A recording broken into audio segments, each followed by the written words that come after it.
we must take care of our mental, our intellectual, our physical, spiritual, because when we don't guard it, we allow things that diminish our effectiveness, that prevent us from doing what we're supposed to do on our jobs, in our personal lives, etc., etc., etc., etc. Welcome to this edition of Real Talk with TAS OnJerya.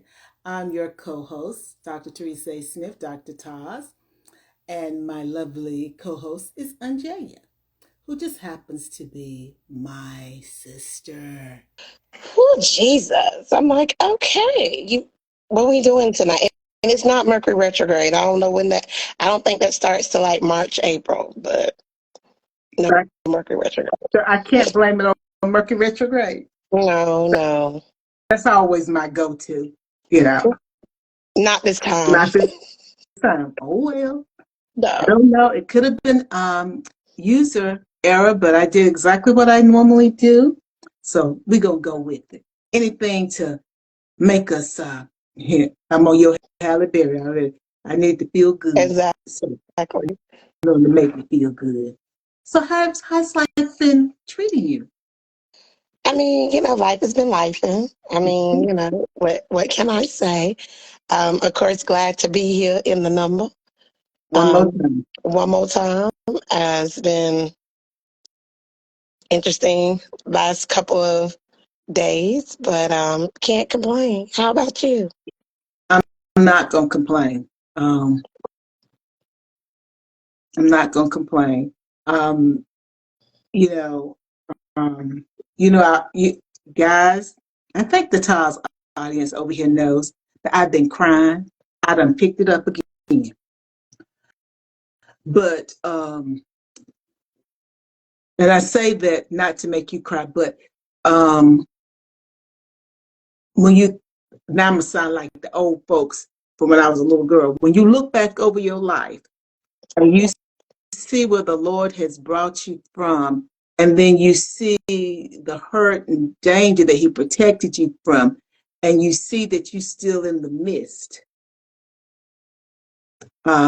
As a friend of mine said, it don't do any good to complain. I don't have any complaints. As the song said, I won't complain.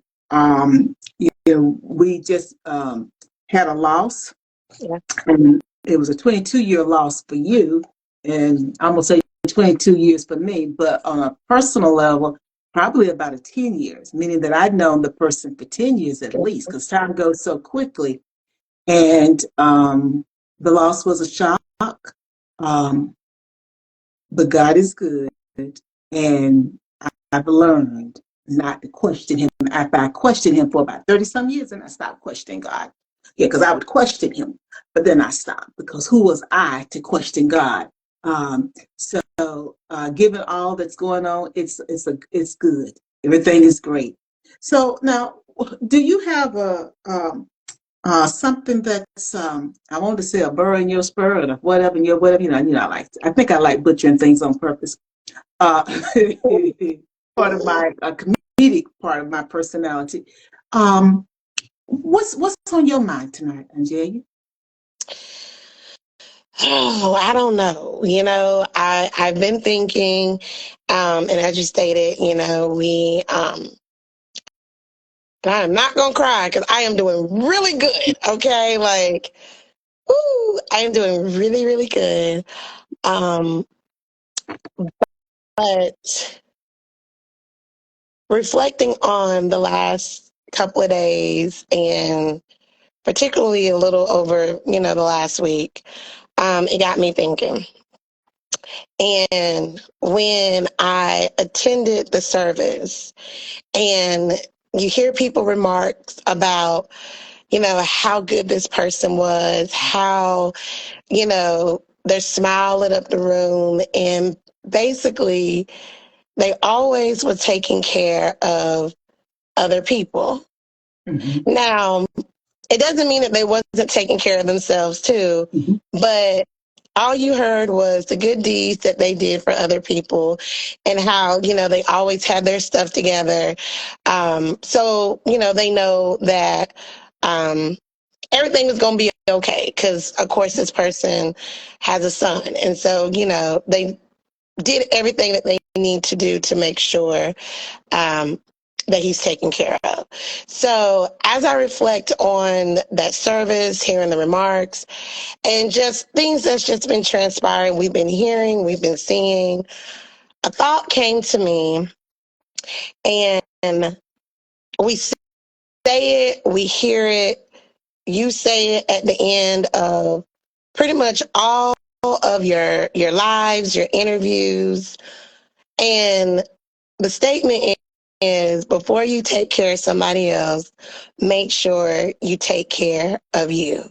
Mm-hmm. And so I guess if I had to jump off with that as a topic of discussion, my question would be, we say this stuff, right? Take care of you. Mm-hmm. But what does that really mean?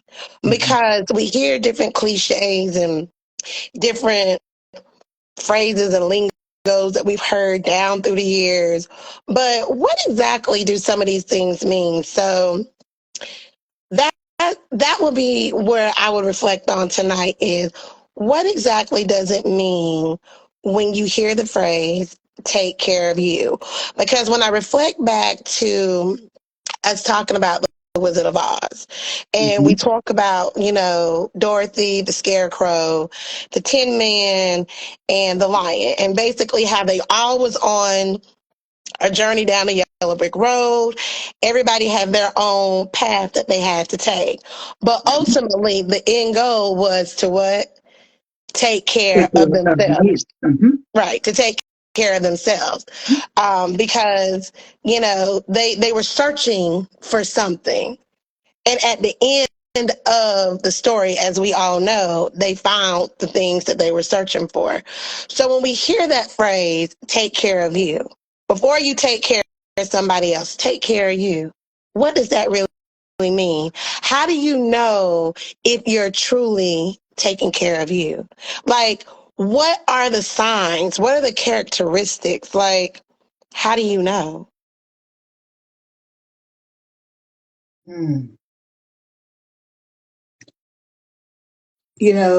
That's a real deep question. It's not something that is simple. It's very complex. And many things ran through my mind as you were talking, because I went back to the Wizard of Oz also, and then just for the likeness of it, let me say this. I thought about Glenn Jones. I've been searching for so long, nobody but you. And you may say, well, why does that relate to what you're talking about? Because the people, Dorothy, the Tin Man, the Scarecrow, and the Lion, they were searching. They'd been searching for so long. They were looking for something in order to feel that they were secure. But remember, they had it all the time. And then you said, okay, well, what are the signs? How do you know that you've achieved it? And even how do you know that you need it? Well, I want to back up a little bit, because this is where I have to approach this. As a little girl, I believe the little girl that I wrote about in Stronger, I think I instinctively took care of me. And the reason I say that is we were raised in the church, so I was very entrenched in the Bible and the lessons in the scriptures, and that was really my therapy. It was the things that comforted me. I would talk to God at night while I'd be crying. So I was taking care of me because I was plugged in. If I was talking the Matrix, I was plugged in. Okay. But who was I plugged into? I was plugged into the Trinity, the Father, Son, and the Holy Ghost. I'd never thought about it that way, but I was plugged in. Well, as a person of faith and who gave my life to Christ very young, by me being plugged into the Trinity, the Father, Son, and the Holy Spirit, that meant I was a manifestation in the flesh of them. Because remember, He dwells in us. So the scripture teaches us, I think Isaiah is one of them, that talks about, I'm your God and will take care of you until you are older and your hair is gray. Well, that particular scripture is following Cyrus. You know, there was a king, I think it's King Cyrus in the Bible. And I think it's in Isaiah that they're talking about individuals beginning to worship maybe idol gods. And because I have often wondered about take care of you from a different perspective, because I haven't always said that. And some time back, I had done a little research, but I can't ever find anything when I need it. And it's like, okay, there was a biblical reason why you're saying this. And I'm not sure that what I'm saying now is that biblical reason. But there was a biblical reason that I was saying that. I looked at it as a reminder to take care of me. So on a selfish note, on that individual level, because as I say it, so is the mind speaks, so is the man, so to speak. I'm butchering that, but you guys get my point. Because I'm thinking it and then I'm saying it. So I'm hearing it and I'm thinking it. So it's that constant reminder for me, but it's deeper than that. Because like I said, when you look at what we are, the temple of God. Because remember, I just talked about we're the manifestation. Well, we're God's temple. Because you see, we live in it. We fleshly. He's not flesh. So we have to take care of this temple. Now, if this temple was a pipe and it had gotten clogged with hair and food or whatever, depending upon what the pipe is at in your house, then things cannot get through the pipe. Okay, let me do a better example. A few days ago, about a week or two ago, my water was just dripping out. And I'm like, oh my God, my water pressure is gone. But I had water pressure everywhere else in the house. I didn't have it in the kitchen. And I'm Googling, trying to figure out what was wrong and da-da-da-da. Then I talked to my daddy, and he's like, you probably need to clean out the whatever. So I got the tools, and I took off the head of the faucet. And sure enough, there was dirt that had gotten in there. And so it was blocking the flow of the water. So once I did all the cleaning out of everything in the filter and put everything back up there, well, the water is fine. So I had no real problem with my water pressure. Right. Because again, I had done if I was in my research mind, I had done the research. I had gone and looked at every place where water flows in my house. It flowed fine. Only one place did it not flow properly. So again, I then look at the data. The data says the problem is in the kitchen. The question is, what is the reason that I no longer have water pressure in my kitchen? Well, I discovered because it needed to be cleaned out, the filter, et cetera, et cetera. Well, I wasn't taking care of that. Now, after I did that, I thought, this gentleman had come to do something in the house. I don't know when it was, but I remember he told his son or the person that was working with him, now show her how to do X, Y, Z. Well, that's probably about 3 or 4 years ago. So that was not even in my mind that's probably what my problem was gone. Because it was not, I had not been taking care of that. Now you may say, I don't get it. I should have proactively been periodically taking apart the head of the faucet and cleaning the filter. If I had been doing that, I would have been taking care of the water pressure that I needed in my kitchen. So when I'm trying to cook, I have water, okay? But I wasn't doing that. I won't be proactive. Okay, TAS, now let's line this up. We have to be proactive and take care of this physical body, which is the temple of God, in order to make sure we don't have clogs, okay? Because when you got a clog, you don't work properly. Now, let's just say somebody had a heart condition and they have arteries that are blocked. The heart is having to work overtime in order to push the blood through the body, which means the body is not really working at 100%. But once the doctors go in and clean out those arteries, Oh, you got a new person. Like I got a new, faucet in the kitchen now because I done cleaned out everything. You got a new person. They feel better. The body works better because now they have taken care of them. So I'm trying to give you multiple ways to see what happens when you don't take care of you. So it's not just our physical body that we only borrow because we don't belong to ourselves.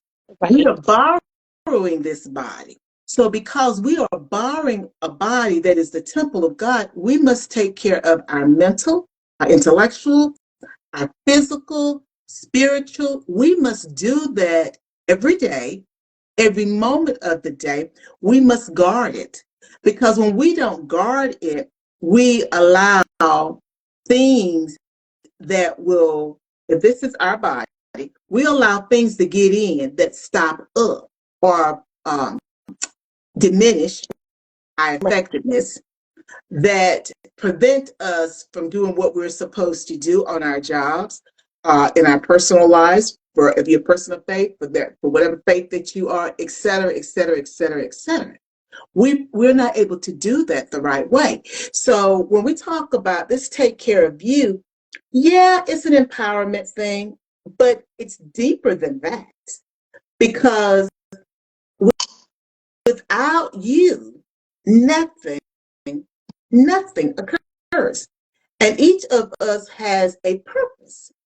And in order for us to live up to the purpose that we were destined for, we have to take care of us. And so, I don't know if that really answers your question because it is so multifaceted. Because again, most times when I'm saying it, because I do say it, before you take care of someone else, make sure you take care of you first. What does she mean? Right. Okay. Yeah. I mean, we say, put your mask on before you put somebody else's mask on. Yeah. But you see, that's a one-time thing. Taking care of you is not one and done. Mhm. You have to become a study of you. Now, what are you talking about now, Dr. Tas? Be a study of you. You have to know who you are. Every aspect of who we are as individuals. We have to know that in order to take care of us. Because some things don't bother me at all. Right. You can do it.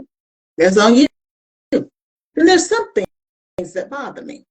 But I have to know what bothers me so that when I'm in a situation where that's going to occur, I know how to take care of me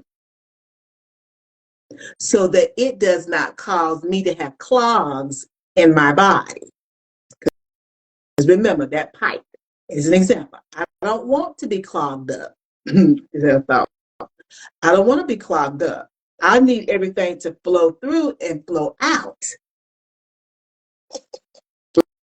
Flow through, you might have got that too. Flow through and flow out. But when it doesn't flow through, it stays inside. So I'm clogged up. And think about when we're clogged up. We, we're no good to ourselves and we're no good to anybody else because we don't feel well. We don't feel well. It's like with our heart disease, it's a slow process. They call it the slow kill. I think they still call that. It's a slow kill because it happens over time. And what happens is our body adjusts to those subtle changes. And before you realize it, you don't feel good, but you have gotten accustomed to not feeling good. So it's your new norm. But that means it's slowly killing you. And so likewise, we have to be very mindful of what flows through us that can't get out because everything that comes in is not supposed to stay within. I agree with that. When I hear the take care of you or take care of yourself, you know, I did my little research because y'all, if you know me in my real life, I really enjoy researching. Like it really doesn't matter what it is. I love to research. And I kind of, came up with some different things. And it is very similar to what you're talking about. One thing was prioritizing yourself, making yourself be a priority, putting yourself first. And, we know Jaheim says, you better put that woman You first. better That's put it cute. first. That's it. Baby, you need to put yourself first, because if you can't put yourself first, it don't matter about putting nobody else before you, No. because you have to take care of you. You have to be all that you can be in the army, as they say. Okay, Mm-hmm. I don't even know if they still say that, but that's what they used to say. What did you say? You know, Mm-hmm. like, you have to make yourself be number one. You have to be selfish with self. And it's okay. I know that we've been taught, like, oh no, don't be selfish with yourself, because if you're selfish, now you're stuck up, now you conceited. Baby, who cares? I got to take care of me. I got to put me first, Lucius. I can't keep worrying about you and the stuff that you got going on. And taking care of me is not just physically. I also got to take care of my mental, my emotions, my Mm-hmm. spirituality. All of that is the bigger picture of taking care of me and understanding that it's okay to be selfish with you. As someone told me earlier today, they said, I thought I told you to say that you own D&D, do not disturb you. Mm-hmm. And I'm like, well, I really kind of just can't do that. And they're like, I understand that, but I thought I stated that you need to go on D&D, because what happens is, hi, Jesus Blackman. All right. What happens is that you become consumed by what's happening, that you get lost in the sauce, Mm-hmm. because you're trying to make sure that everything is taken care of, every T is crossed, every I is dotted. But at the end of the day, you're the one that's suffering. And Mm-hmm. as you stated, it's because we become used to the pain. Oh, my back hurt. That's a big one right there. Oh, y'all know my back hurt. My back hurting, Jesus. My back hurt. Mm-hmm. Okay, but I still got to go shuckle these peas. I still got to go cook this meal. I Mm-hmm. still got to go do this and go do that. But your back hurting. Mm-hmm. Now, fast forward 6 months later, it done moved from your back hurting to now my arm is hurting. Yep. Well, the signs were already there that there was something wrong. But Mm-hmm. because we have adjusted to that being the new norm, we didn't take care of us. So now something that really wasn't a real issue now has become a bigger issue. So is it wrong for being selfish? No. You should be selfish with you. You should establish boundaries. And that's something that we've talked about before, is establishing boundaries. Because again, if I'm not okay, who's going to take care of me? Nobody. If I don't show up for myself, if I don't say, hey, I really need to get this together, whether it's what I'm eating, what I'm drinking, what I'm doing, like how much of an activity that I'm doing. What are you saying? I'm gonna hang out with you guys tonight because I said I was going to, and then it may be a while before I go out again. You're not gonna guilt trip me and make me feel bad, because we good at that. Oh, you just don't. No, no, no. It's oh nothing. I don't have to do anything that I don't want to do, and you're Mm-hmm. not going to make me feel bad because I don't want to do it. Because I have to prioritize me. I have to make me be a priority. Yes, I'm going to make sure the masses is good, because that's what we're supposed to do. As they stated, when you're flying, yes, put your oxygen mask on. But it's human nature to make sure the person beside you is okay. I don't care what you say. In any situation, think about it. Mm-hmm. If there is an Yeah. emergency, you gonna make sure the people around you are okay first Yes. before you make sure that you're okay. Mm-hmm. And that's the problem. That's the problem. So since we know that that's the problem, how do we untrain? I don't even know if that's what you want to say. That learned behavior, or is it really a learned behavior?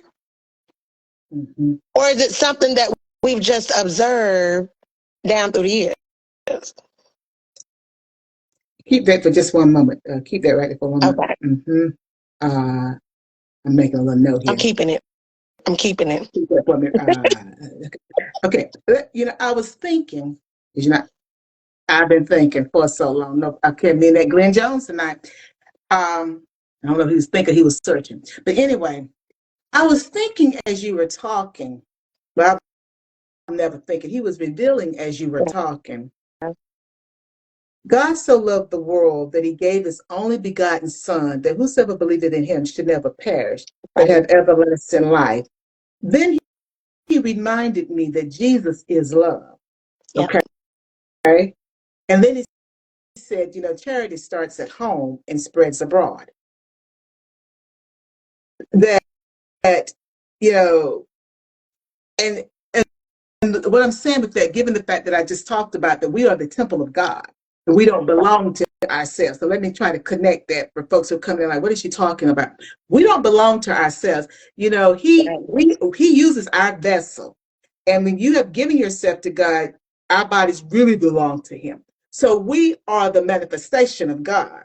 So God so loved the world that he gave his only begotten son, that whosoever believeth in him should never perish. He sent him down so that he could save us. Right. Now, understand what I'm saying.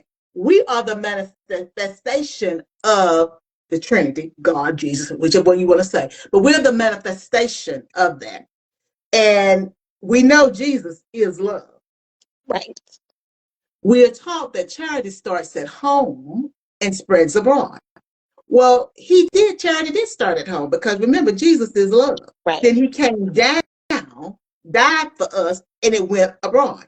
Now, the thing that I think gets to your question is, we don't know how to operate. And maybe I'm going to talk to Teresa. I don't know how to operate from that perspective. Because what I forget is, even though I am the manifestation of him in the flesh, I'm not God. I'm not Jesus. Right. I'm not the Holy Spirit. So I have a human body that if I don't protect it, means then I'm not protecting him. Sure. And maybe I need to think about it that way too. He's always right on his own time, God. Yes, he is. Because you see, I say that sometimes, I've said many things over the years, that I got to protect the vessel, because I knew I had to protect the vessel. But you see, also, he's love. So the love that I want to give makes me not think about the vessel. Right. So when you say, is it learned behavior, or is it something that we've observed through the years? I think it's a combination of both. I think about, when I was young, they would talk about, you give your life to God, and, you treat the golden rule, do unto others as you would have them do unto you. Right. Well, I had a problem with that. I shouldn't be talking about this publicly. I shouldn't talk stuff publicly. But when I was a little girl, I was a very precocious little girl. I used to say to Mama, well, they obviously want me to treat them bad because they treated me bad. But she's like, no, baby. Right. No, baby, that's not the golden rule. I said, but Mama, why are they doing all these bad things to me? Because you're teaching me the golden rule to do unto others as you would have them to do unto you. But why are they treating me bad? Because they're saying to me, you want me to treat you bad.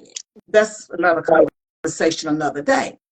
But because I embrace the golden rule, do unto others as you would have them to do unto you, my mindset is to do good. And everything that I do, every cell in my body says, it screams at me to do good. Every cell in my body, every part of my DNA, that's just who I am. Even when I don't want to do good, it screams at me, you're going to do good. I want to, you're going to do it. And then I do it. Because of that, and it's screaming, it's for me, it's the learned behavior, and that is also what my examples, what I've seen. So I don't understand in my real intellect that I'm harming myself, because I got something screaming saying, do good, do good, do good, do good, do good, do good. But at my expense, do good, do good, do good, do good, do good. At my expense, do good. And that's what I do. And then it's at my expense. And then he sits me down. Because it's like, you're not learning that lesson. Well, it's a hard lesson to learn because I'm trying to live a good, what would Jesus do like? Right. You see what I'm saying? That what would Jesus do like? I'm trying to live that. And we know he sacrificed himself. So it's like also it's the contradictions here. I like them contradictions with the Bible stuff. If I am him in the flesh, did he not come and sacrifice? Because I say he God so loved the world, he gave his only begotten son, said, whosoever believe in him should never die. So he came and sacrificed himself, but he didn't tell me to sacrifice myself. He didn't say, Teresa, sacrifice yourself. No. Oh, but I thought that's what you told me. No, baby. No. He didn't tell me to sacrifice myself. He said, do good so that men might see my good works. I think is what he said. He didn't tell me to sacrifice myself. I done got it twisted. That Keith Sweat got me twisted here. I done got twisted. I love Keith. I done got twisted. That's on me. And I have to get to a place where I can understand that adulting means I have to take care of me, then my own, then I help other people. And I'm not always going to be able to help other people when they want me to. But it doesn't mean that I don't help other people. But I have to take care of me first. Because how can I help you when I'm compromised? And you don't want me helping you when I'm compromised. What's up with me? Well, let me tell you something. Me and Keith Sweat, let me tell you something. I talked about Keith last week.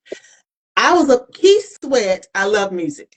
Keith Sweat and R. Kelly. Yes, Robert. Mm-hmm.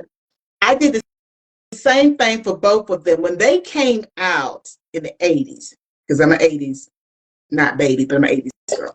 Every time they were on concert, every time they was on the road, they had a concert near North Carolina or in North Carolina, I went every time. I saw Keith Sweat so much, I saw him everywhere. And the same thing with Robert. Every time I saw him. So, and of course, I was in college when Keith Sweat was out. I was graduate when Robert came out. So, that CD, oh God, it's the bomb. So yes, me and, we got to bring him back. He's so talented. We got to bring him back. And every time, yes, every time it was like I had to see him. And because I love the music, and it was the same thing with R. Kelly. Every time he came to North Carolina, I went to see him. Every time. And there was a time that he came, and I don't know if he broke his foot or leg. He broke something, and he was on a cane. And I don't know if he did it while he was here or while he was on the road. But when I saw him, it was a big deal because he had the cane, and then his foot he's in a cast. He put on a very nice show. He put on a very, very nice show. I understand a lot of people locked up. You so crazy. A lot of people, locked up. They just might not be locked up behind bars, but they locked up in their mind. So you should have put that there because I can roll with it. They locked up. They just not behind bars. And really, even with this take care of you, I'm kind of locked up. I'm trying to get out. I'm trying to get out that cage of always putting everybody else in front of me. And it may not look like I'm doing it, but I am. I do it in all aspects of my life. All aspects. But I tell you,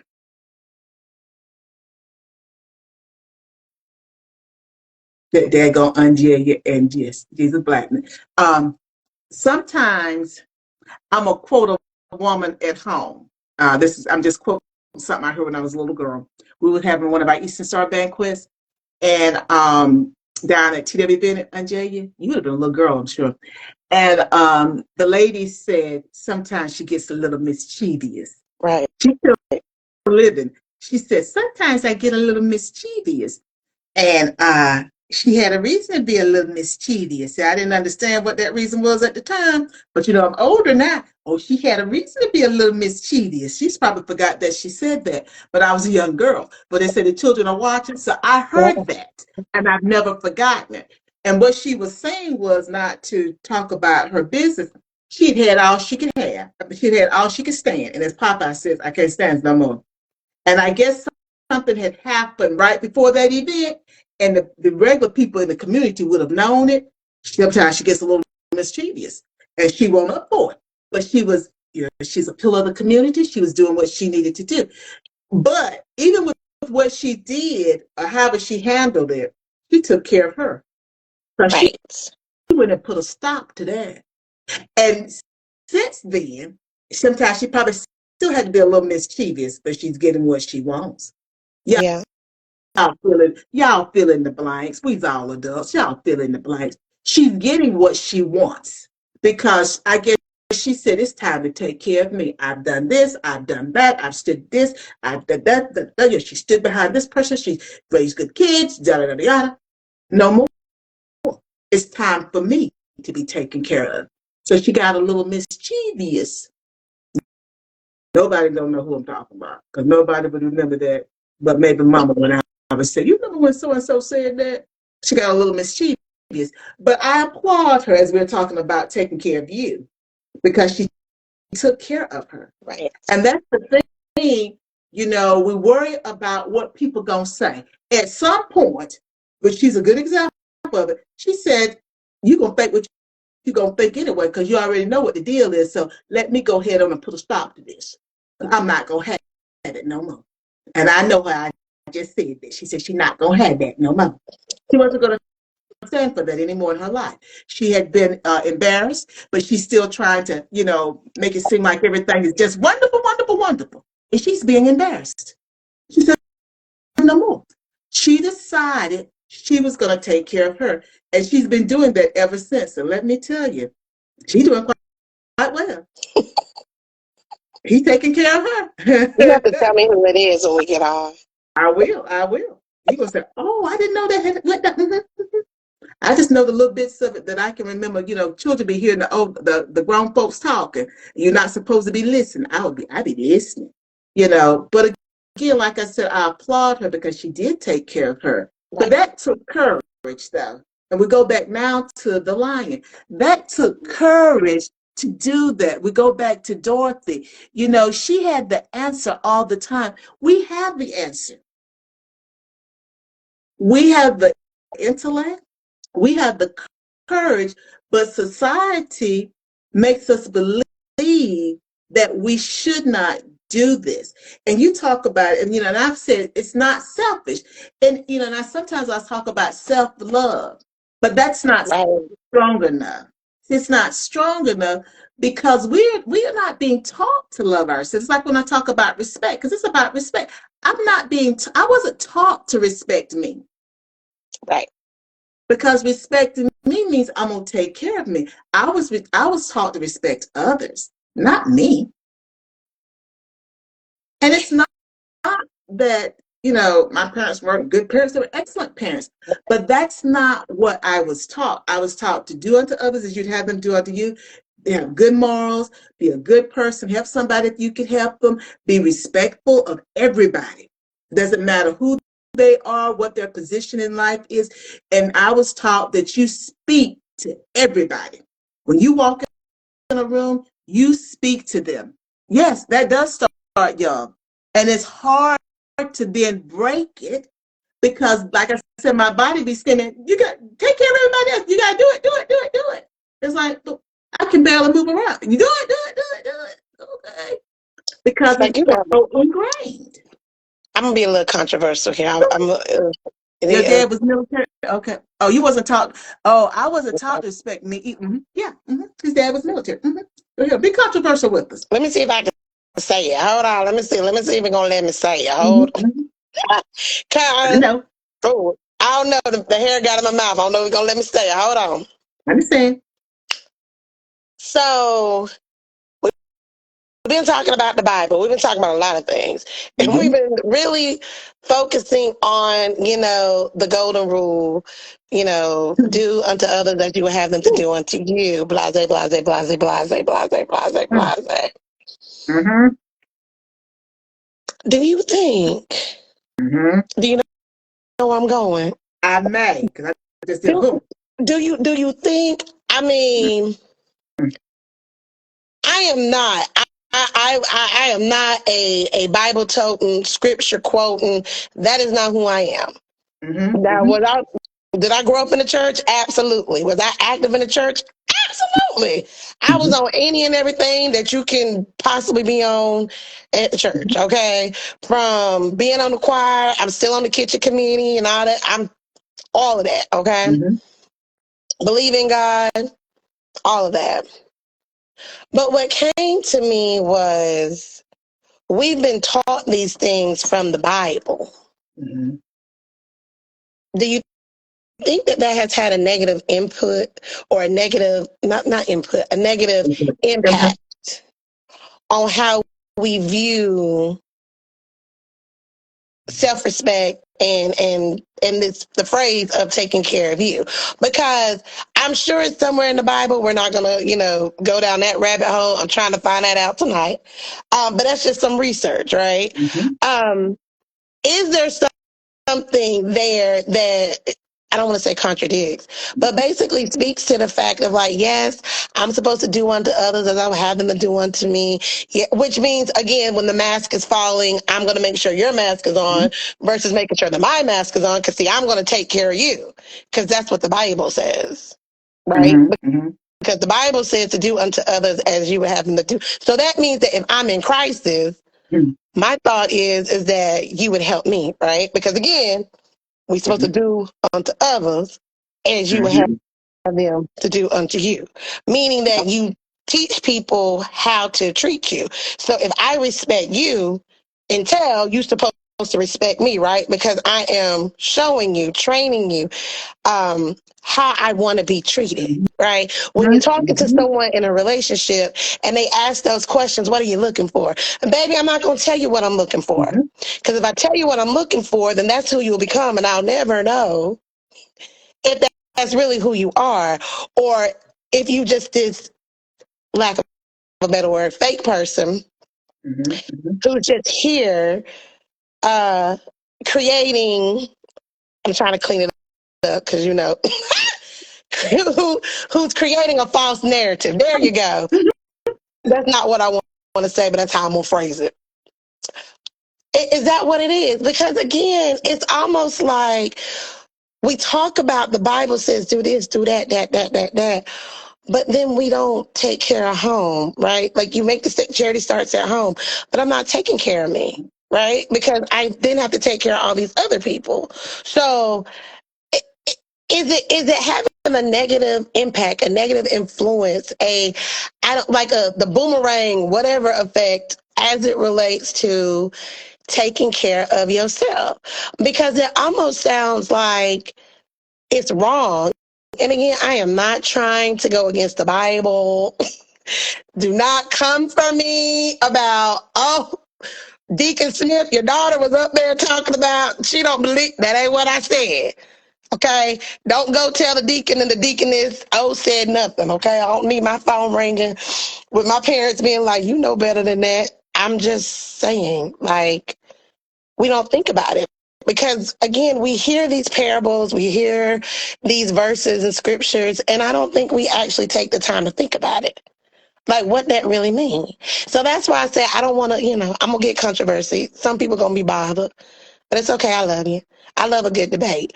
But am I making sense? Absolutely. And where two or more gathered, he's in the midst. Because I knew he told me where you were going. Now, now Jesus Blackman said, wow, but he's like, I wasn't taught to respect me either. My dad was military. He said his dad beat him in front of a class full of white kids. It ruined my confidence. Oh. Dr. and I'm gonna mispronounce the name, but I'm gonna say Wazana let me write that name down. Because it'll be gone after the They won't be here. I'm writing stuff and I won't be able to understand my handwriting. I do that all the time. Y'all got to work with me here. Okay, talked about the importance of empowering your children. Absolutely. Especially as Black people. People have used the Bible to enslave minds. Very true. You don't have to put a disclaimer. Intelligence is being in a room with different perspectives and not being influenced by it. Absolutely. Now I got to try not to be too controversial, but I figure how I can say this. It's hard because I never think things just happen because I know that. Right. Because this is about my breakthrough, guys, as much as your breakthrough. You said, is it possible that it's had a negative? Let me say it a different way. Is it possible because of, I'm going to say it my way. Yes, don't y'all come for me now. Don't y'all come for me at home. I used to have very dispirited debates with my mother, and we still do. Because I would say to her, you're not going deep enough. Meaning that I need us to talk deeper, okay? It's not enough to go through the Sunday school lesson. It's not enough for us to do what we do with the commentary. It's not enough, because we're Baptists, it's not enough for somebody to get up there and preach the scripture. Right. We got to go deeper. That's very important to me. So, you said something about negative view of a negative view of self-respect. Well, I guess I was laying the foundation the whole time when I talked about how we view ourselves and what we're supposed to do and what we're not supposed to do. So in a sense, it's like we've been enslaved. I saw you put it there because what I wrote was let my people go. Right. And we know historically that the Bible has been used to groom, because we like that word now, groom people into behaving a certain way and believing certain things. We know that historically, okay?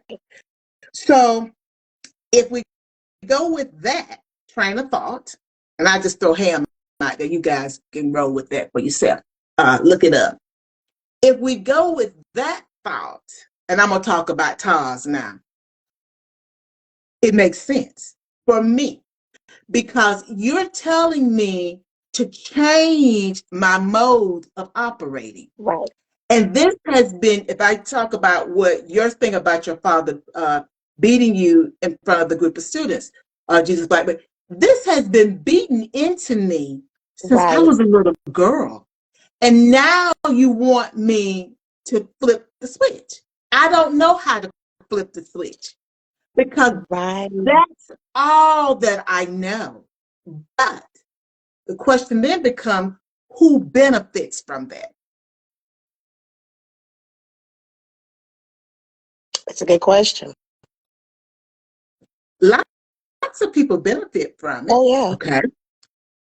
But who really benefits from it? Oh, I just love these Tuesday night. God, good God, I love it. This is how we are when we are flying, guys. Oh, I just love it. I love it when he drops something on me like that. Because I was thinking that way when we got started. But he was laying the foundation to bring me here. And that's the reason why I can't flip it. Yeah. And there's an entity that truly, there's been several entities actually. Good God Almighty, I'm gonna have to walk out of here pretty soon. There's been several entities that have benefited from it tremendously. Absolutely. About 4 or 5 of them. I'm gonna stop thinking of them. That's it. I'm gonna say about 4 or 5.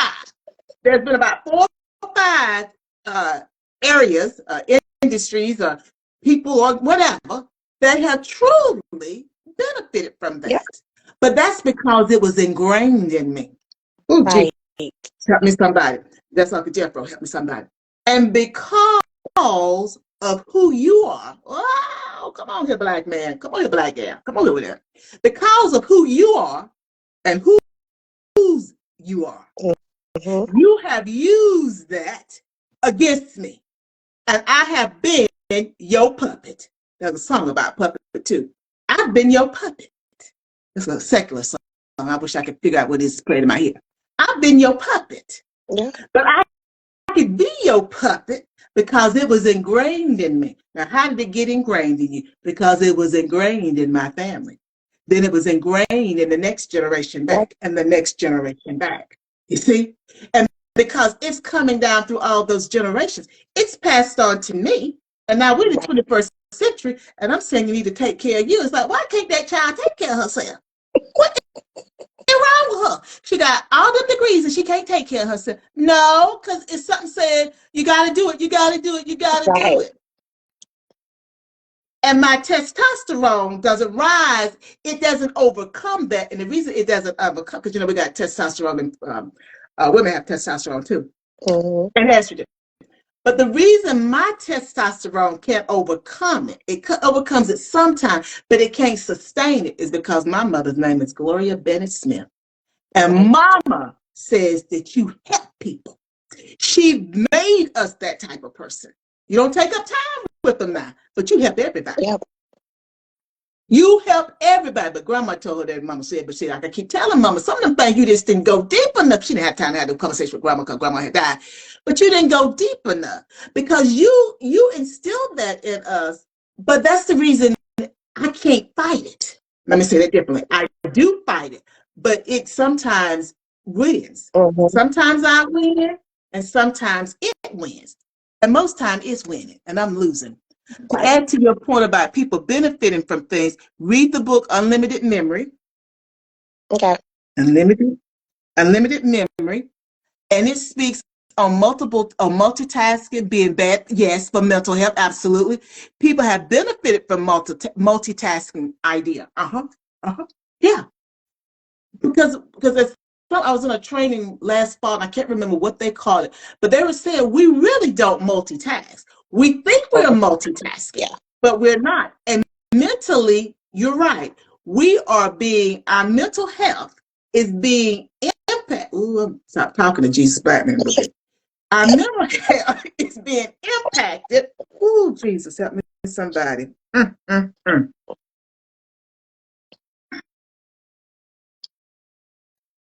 Everything that we see is not real. It's not. And we have to understand there are invisible things that keep us pent up. Let me say it that way. That keep us pent up. But we think that we don't see that we're in jail. We don't see that we're caged because I get to do this, or I get to be with this person, or I get to be with this group. But you are still in jail. But the way it's fed to you, you think you eating hound and hog, as Daddy would say. Well, baby, you're not even eating hog. No. You're not eating hog. That's not even pork that you're eating. But you think that you're eating pork. So let me say it a different way for folks to get it. You think you in like Flynn. You're not even in the group, baby. You never gonna be in the group. Nope. It's all a mind game. And I don't know if he's gonna let me say, because that's how I understood what you were saying about that. Some things he don't let me say. I don't know if he's gonna let me say that. It's all a mind game. And some individuals know how to exploit the game better than others. Yep. Better than others. Some people know how to exploit the game or leverage the game to their advantage better than others. Okay, you gonna let me say that? Okay. And there's always going to be a system. There's, what did they used to call it when I was in school years ago? I mean, like almost Trinity's age. The class system. There's always going to be a class system. Yeah. We had it in biblical times. You gonna let me say anything more about that?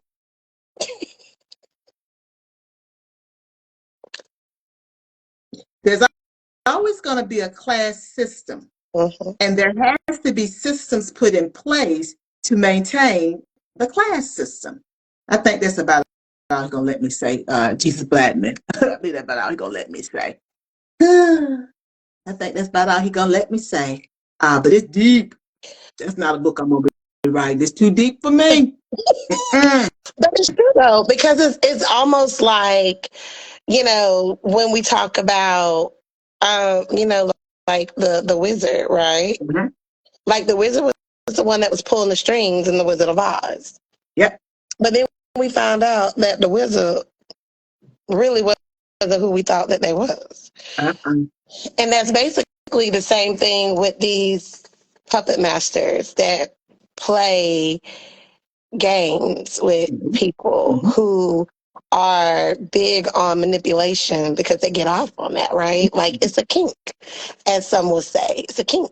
I enjoy, yes, a kink. I enjoy, okay, clean it up. Oh, Clean it up. Clean it up. Clean up, girl.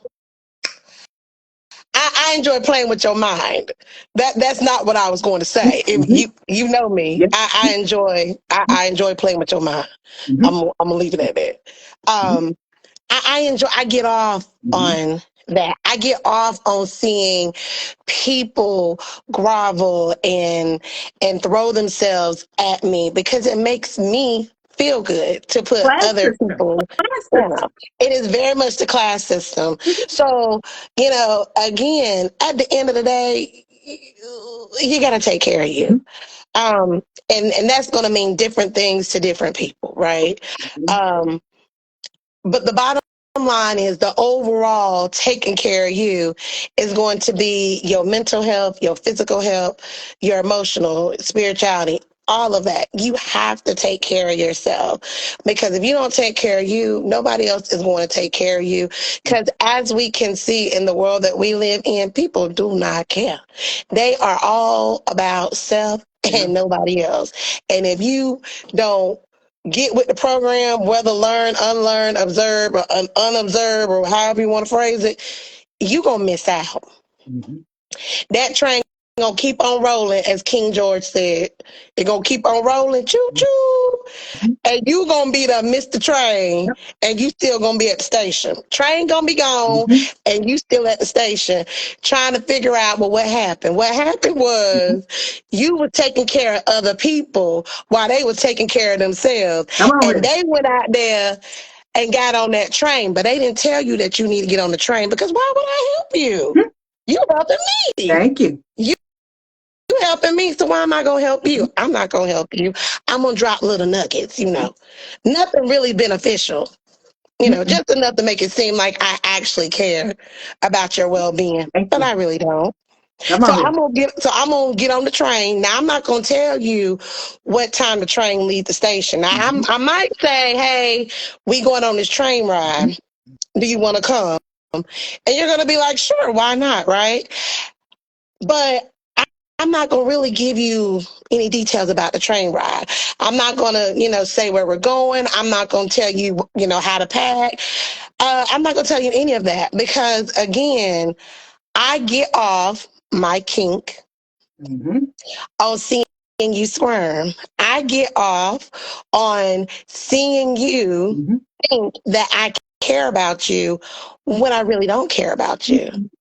What I enjoy is seeing you squirm. What I enjoy is seeing you sweat and running around like a chicken with his head cut off. What I enjoy is seeing you basically panic because I told you that the train was leaving at 6 and you needed to be there 2 hours before the train leave, which is 4. But in actuality, when you get there, the train is pulling off at 4.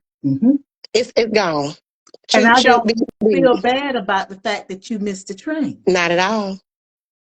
No, because you see, it was always my goal for you to miss your train. Yes. And because you have been enslaved and believed everything that, okay, now, you have been enslaved and believed everything that, as Bert Lyles said to me years ago, you believe everything somebody tell Right. you. I've never forgotten that. That's my neighbor. You believe everything that somebody says to you. You would never think maybe only a portion of what they're saying to me is true. I need to check for myself. Yeah. But because we have been, because we've been socialized, Mm-hmm. and we've been socialized to believe we've been socialized with this mindset. That's not the right word. Okay. We've been socialized to have this sort of mindset. We go with it, not understanding it makes us vulnerable, not understanding that we're fragile, Right. not understanding that we're the butt of the jokes. We Right. don't get it. Yeah, 19. Yeah, 19. Yeah, we don't get it. And that's the reason I'm like, it is a hard thing to break through because this has come down through all these generations. All these generations. Okay, so you have to understand that things just don't happen. They don't. Because even with Christ, we knew that there was a Messiah gonna come.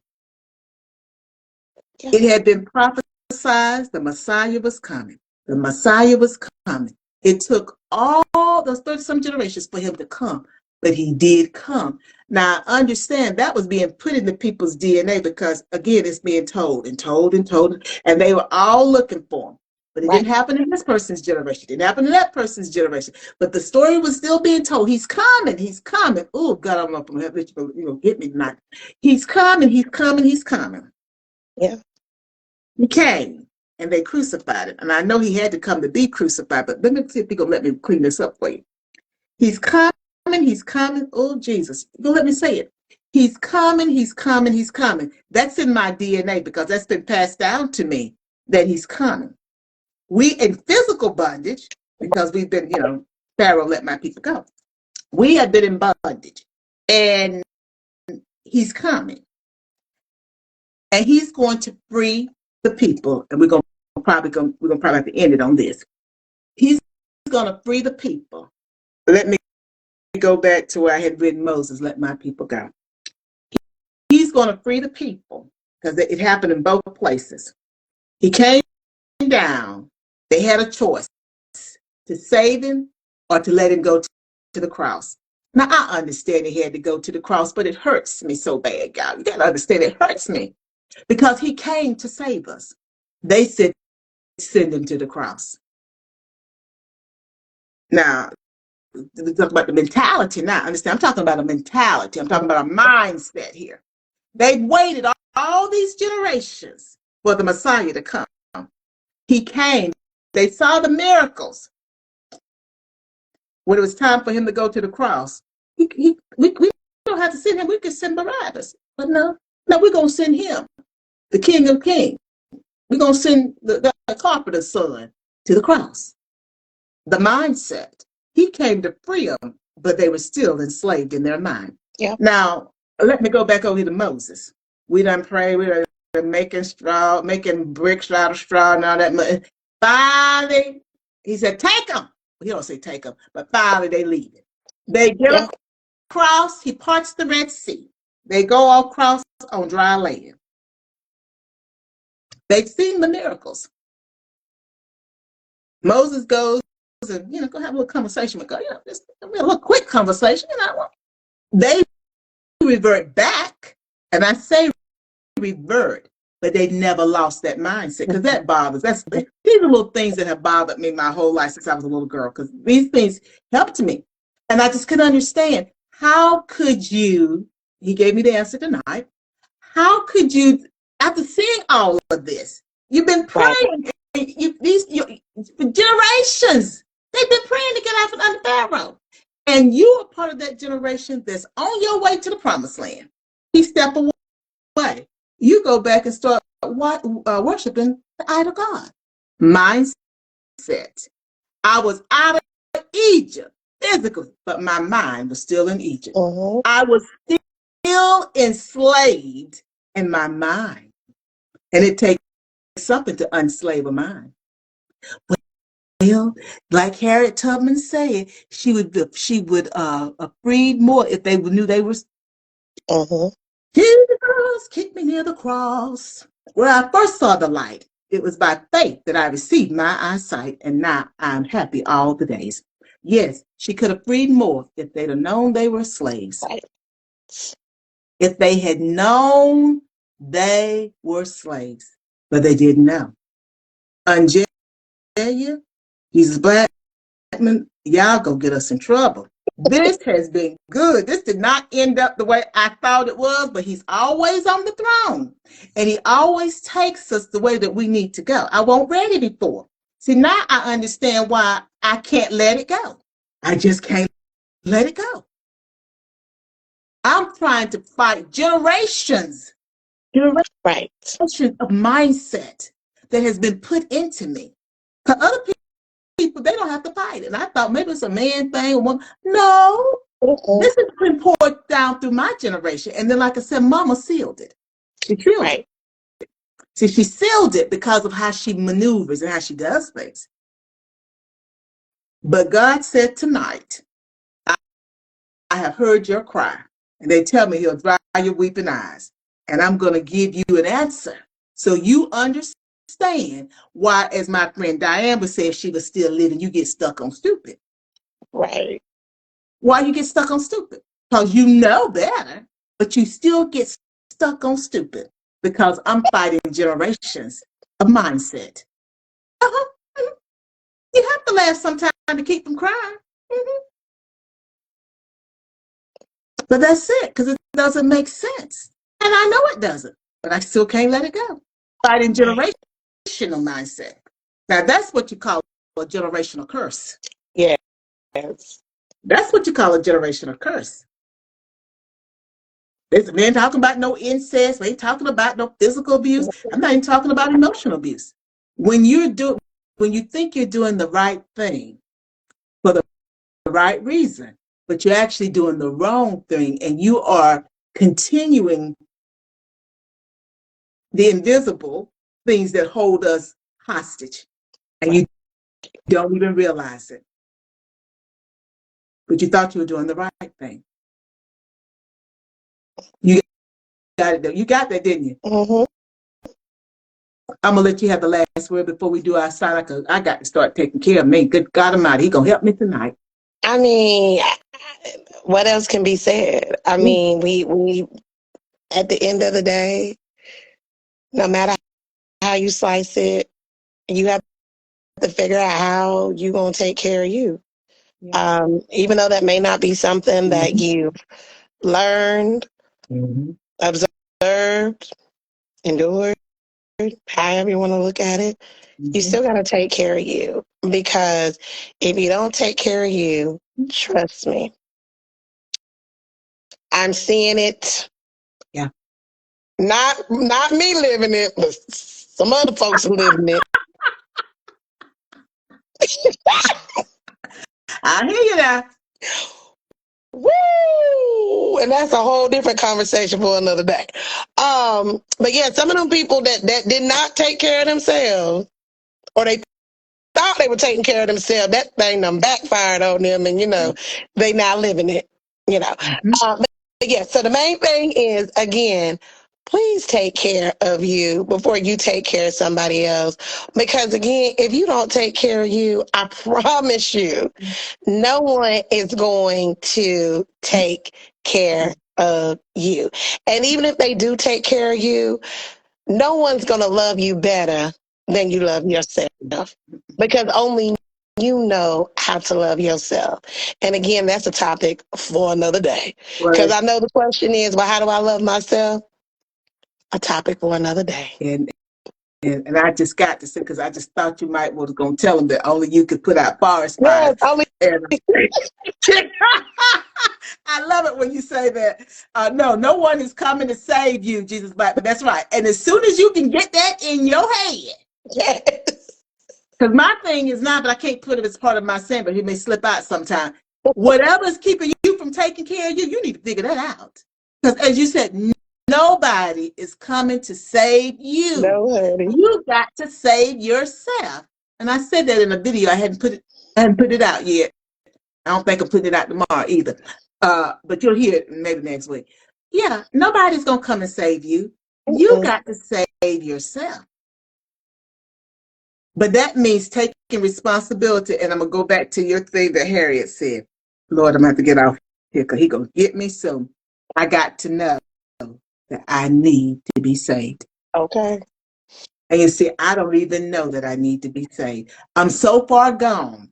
I'm so entrenched. I'm chasing the waterfalls. Yes. Thank you. I'm chasing the unicorns and waterfalls. Thank you. That's a good way to say it. I'm chasing that. So I don't even know that I need to be saved. Mm. Think about it. I don't know it. You know it because you see it. But just because you see how I need to be saved, it doesn't mean that you see how you need to be saved. Sure. Because remember, it's always easier to see for somebody else than it is to see for yourself. You may know you need to do something, but how do I do it? Why do I need to do it? I don't understand what the root cause is. Well, I understand now what my root cause is. It's indoctrination. And that got passed to me and it got cemented a certain way that it didn't get cemented for other people. Because right. My mother is a different type of person and she cemented it a different way, not understanding that it was part of indoctrination. And by her being the type of person she is, you made life challenging for me. I don't blame her because now I know better. And when you know better, you do better. So I'm going to have to break them chains. Because I know, like Jesus Bible said, nobody come to save me but me. Okay. So I got to get Tasha. Okay. Absolutely. Okay, Tasha Cobb. Gonna break every chain. Break every chain. Gotta break every chain. Got to. Because I'm saying this and we're going. Because I've been indoctrinated. Yes. The chains that have to be broken, only I can break them. Because I'm the one that actually put the lock on it. Yep. You understand what I'm saying? Because they gave me the chains, but when I got so indoctrinated in how I was supposed to behave as a person, to be a good person, then I put that lock on those chains. So I got to break out. So on that note, guys, I tell you, this has been so good. Thank you so much for joining us. OnJerya, thank you for leading us down the road of Take Care of You. This has been very interesting, very enlightening.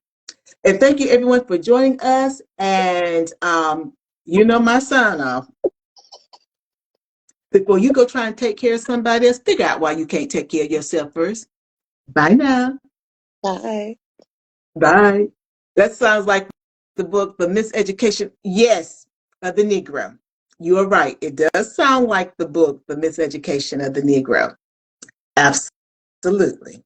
Absolutely. Thank you, Jesus Blackman. Thank you, Miss OnJerya, for joining us or joining me tonight. Until next time. I can't wait to talk to you offline. Bye now. Bye. Bye.